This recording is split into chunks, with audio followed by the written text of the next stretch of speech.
Gospels in the Gospel of John. And before we begin sa scripture, may I say this? There are four great, para sa akin, great hinges of history. Kung sabihin nga nag-change ang kalibutan natin, kag nag-affect ini sa mga katawan. I would like to say na very important historical event is ang fall na lumano sa nahulog ang kanan na tao sa kasalanan. Another great historical event is the incarnation, ang pagpagkatao sa Messiah, nagintag na sa mga propeta.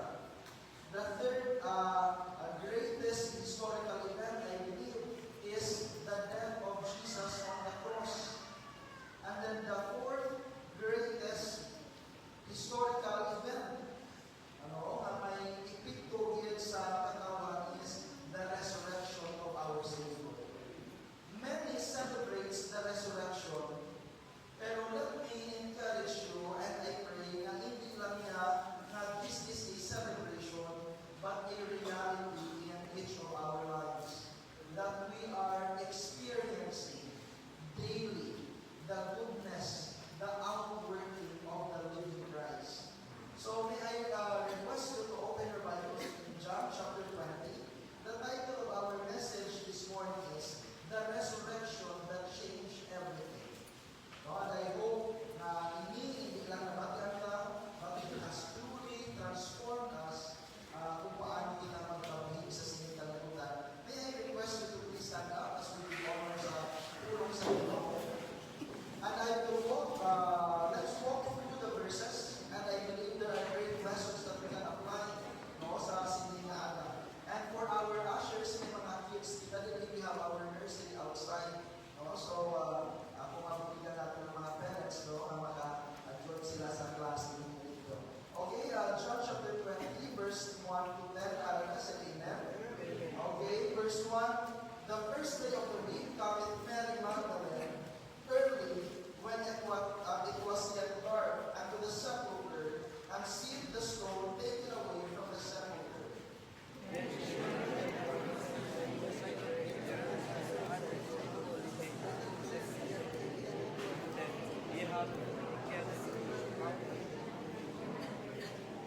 Verse 3, Peter therefore went forth, and that other disciple, and came to the sepulchre.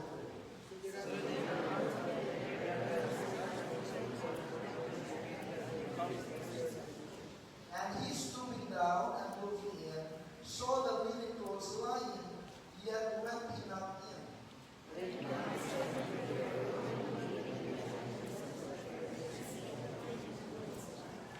Verse 7, and the necklace that was about his head, not lying with the linen clothes, but wrapped together in a place by itself.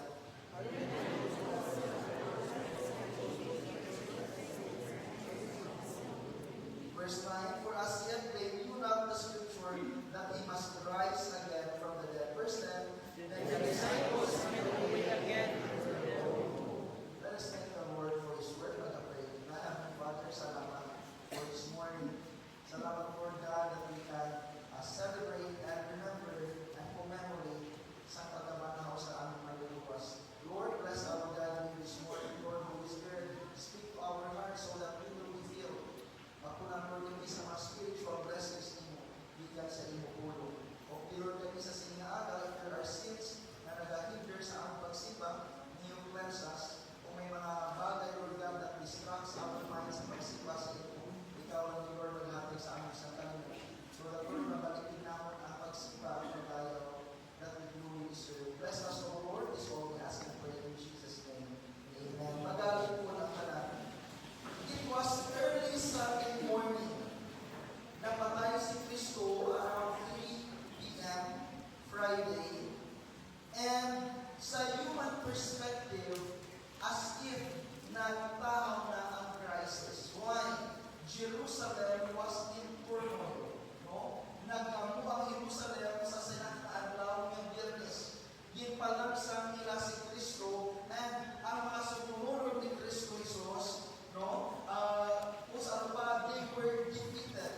Matthew 8:28, other women were with her.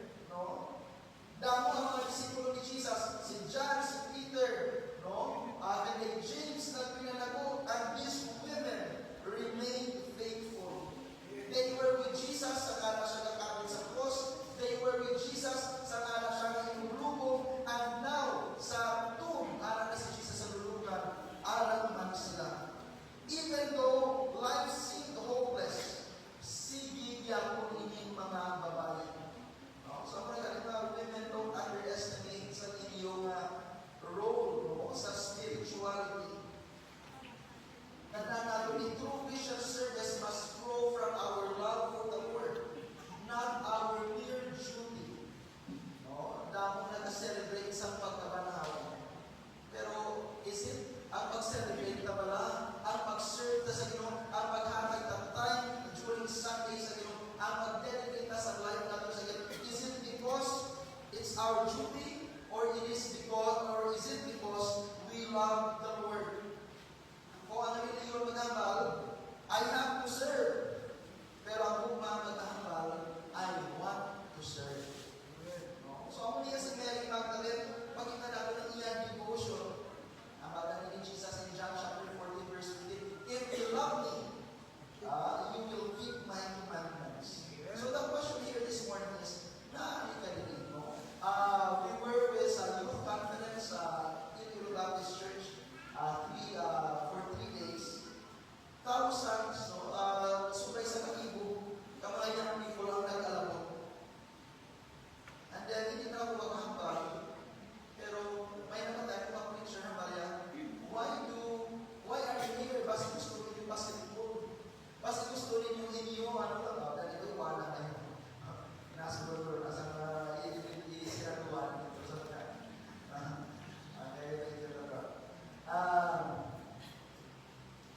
Basi yung gusto lang maglagaw-lagaw. Pero isa ka ng preacher na I hope at community because you love the Lord. No? So why do we follow Christ? Is it because it's a habit? It's a tradition? Kailangan mo kita? Or is it because we love Christ? And then Magdalene here showed the right motivation. No? That devotion of Christ, no? Devoted siya kay Kristo for what Jesus has done. No? So ano lang inobra ni Kristo sa inyo? I hope it's not intellectual assent na balang talaga. I hope it is a reality sa heart at sa life. No? So we see here the devotion of Mary Magdalene. Number 2, let's verse 2. Let's look at the despair. Then she ran it. Nagdalagan siya, no? Kaya kita nila na bukas ng lulugan. And coming to Simon Peter and to the other disciple whom Jesus loved.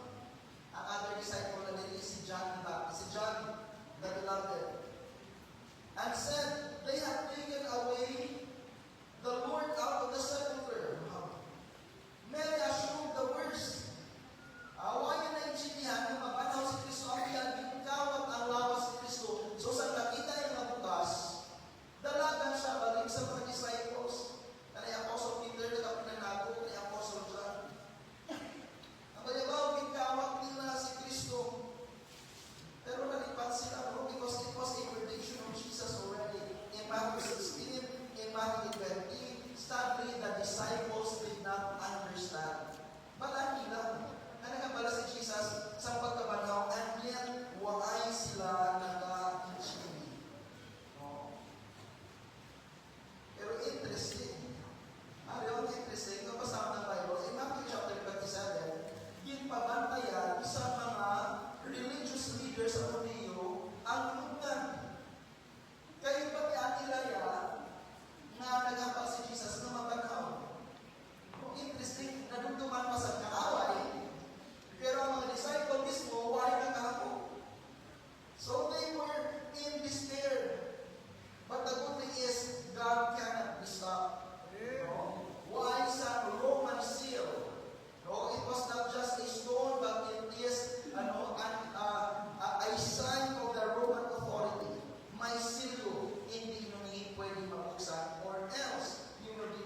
against the Roman Empire. No soldiers can stop, no stone can stop. When God moves, nobody can stop God. The stone was not rolled away to let Jesus out. Why did paligid sa Diyos ang bato para makakuha sa Kristo? The stone was rolled away to let witnesses in. Para makasunod ang magsaksi, na nabanhaw si Kristo Jesus. So they were in despair. And then number 3, in verse 3 to 5, their dash. Paano sila nagdalagan? Can you imagine? Mga 3 days na. Ang tatlo ginasundan. Napatay. It seemed like they were hopeless. And when they heard na nagbukas ang lubngan, verse 3, Peter therefore went forth. Si Apostle Peter nagdalagan, and an other disciple, very humble si Apostle John, wala hindi nangalangan niya o walilon, pero siya and came to the sepulchre, nagtagpo sila dito. So they ran both together, and the other disciple did outrun Peter. Sa dali-dali nila, una si Apostle John pasa sa kay Peter, and came first to the sepulchre. Nakaabot na siya sa lubngan. And stooping down, looking in, he saw the linen clothes lying, yet went in at him. So naglantaw na siya sa sagwa, nakita ito ang gintutos kay Jesus na biyon, naghipit sa lubngan. So dinala siya sa sagwa, pag-abot, dito sa verse 6, nag-abot si Apostle Peter, siya si Apostle Peter ang una nagsulod. So they ran because it mattered. Si Apostle John nag-arrive pero nag-hesitate siya. Pero sa nakita nila nito, hindi man niya ginawag ang lawas ni Kristo. Why? Ang balya was folded properly. Why nagalinamta? It was not disturbed. According sa John chapter 19, ginputo si Jesus na he was given a large amount of burial spices. Kung ang mga kawatan akong nagkuha, hindi na nilaya pag-i-capsule sa lawas, for sure. Ikaw man din, 2 days na patay ka na, nag-aabahan na na. Tinakapsule pa nila ang ni Jesus ang putos. The evidence suggests that it was something supernatural. So, dali-dali sila. And in verse 6 to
So this was their discovery. O, pagsunod niya po sa Peter dito, magkakastado. And then ang 8 at 9, second to the last na kita. And then we will proceed with our application. Their deduction. Ano ang conclusion? Ano ang ilang pagtayo-tayo sa ebidensya? Ano ang ilang na insindihan ito? In verse 8 and 9, for as yet they knew not the scripture. Ang word na rin mo, hindi na wala sila kabalo. Pero they have not understood. Huwag nila fully na comprehend that He must rise again from the dead. No, from the dead, I mean. Verse 8, then went in also that other disciple, which came first to the sepulchre, and he saw. Ang word din actually, saw, no, sa verse 7, verse 8, and he went also another disciple, which came to the sepulchre, and saw. Ang saw din ang buti sinon, nag-insindihan niya na hindi lang nakakita, but finally, no, may enlightenment na nag-abot sa ila. And he saw and believed. Kag na-insindihan nila, kag nag-tuo sila. John now understands. At first, naglataw lang siya. Siya sa sagwa. And then si Apostle Peter, he examined some sin. And then sa verse 8, the Apostle John understood. Now he believes. The evidence pointed him towards faith. Sa John 20:31, but these are written that he might believe that Jesus is the Christ, the Son of God, that believing Him might have life through His name. The resurrection is not just evidence to study. It is a truth calling for faith. It is based on God's revealed truth. Remember this, no? May ibang tao na nagdinay sa pagbabanao. And yet, no, isa sa mga very strong na proof is that si Kristo Jesus, no, ang iyang mga disciples died martyrs death. Namatay sila as martyr. Si Apostle Peter din lang sa sulit. It was a slow and painful death. Si Apostle Thomas was in India. Nag-preach siya and then nagdalaga ng Hindu priest na binibangkaw siya. Doon nag-barbecue kaya. No? Isang dying na siya, katindog pa siya, dami na dugo nagawa, he still continued preaching. If I am correct, si Apostle Matthew was at Egypt, ginpabutong sa kabayo. No? Si Apostle James, siya nung naging patay, ginputdan sa tulo. Ano po sa liyon sini? Kung wala nila nasaksihan, kahapos magbutig, di ba? Pero kung pangimakyan mo ginanimo butig, kung kabuhin na ng value, joke lang po, hindi totoo. Pero ang mga disciples, ang ilang kabuhiya, no, divide na nila, sinuhan nila sa ilang book, ilang testimony why because they saw the resurrected Christ. And lastly, in verse 10, how did they depart? Paano sila naghaling sa lulunan? Their departure, then the disciples went away again unto their own home. Nagbiya sila sa sepulchre sa lulunan, but they would never be the same. Ang ilang kahandog would become a courage. Anong naman si Apostle Peter, pinapastop na sila. Pero ang kanila, magtuman kami sa Diyos, rather sa mandog sa mga tao. No? Si Apostle Paul, ginhamoy sa bato. To the point nga namin nila, patay na. Pero nagpadayo siya sa diapolo sa tinis. Why? Because they have encountered the resurrected Christ. Their doubts became certainty. And their weakness would become boldness. Why? Because they saw the risen Christ. Nag-init sila, nag-isog sila, kaya nakita nila ang nabanhaw ng Kristo. That they will later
is our living Savior.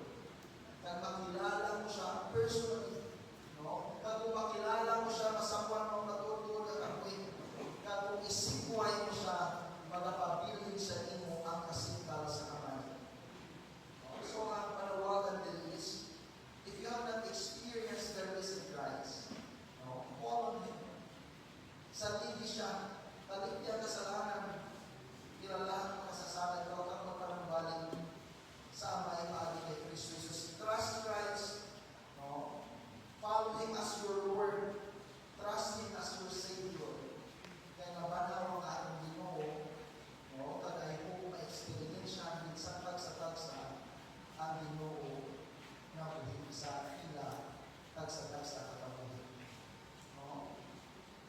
So, kung ang mga disipulo nag-ulit na nag-change, kita man mag-change, not because of our effort, pero mabago lang kita kung ma-experience siya ang kasi Kristo na buhig na nagpapahikot sa tagsa-katabuhi. So I hope that will be our desire, that will be a prayer that I pray that that will be a reality sa tagsa-tagsa sa ito. Napakabay naman sa pagbubo sa ating mga huli, itong sa ating mga mata. Before we close, kung sa ating kaulan nyo, when you think of Jesus, when we remember sa pagkabang,